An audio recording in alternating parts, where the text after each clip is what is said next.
മലക്ക് ജിബ്രീൽ അലൈഹിസ്സലാം ഇറങ്ങുകയാണ്. പരിശുദ്ധമായ ഖുർആൻ അവതരിപ്പിക്കുകയാണ്. ഒരു സൂറത്ത് തന്നെ പരിപൂർണമായി അദ്ദേഹത്തെയും കുടുംബത്തെയും ആക്ഷേപിച്ചുകൊണ്ട് അല്ലാഹു ഖുർആൻ അവതരിപ്പിക്കുകയാണ്.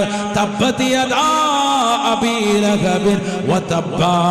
ഒരു കൈ കൊണ്ടെറിയാൻ നിന്നവനെ നിന്റെ രണ്ട് കരങ്ങളും നശിക്കട്ടെ, നശിച്ചിരിക്കുന്നു എന്ന് വിശുദ്ധമായ ഖുർആൻ.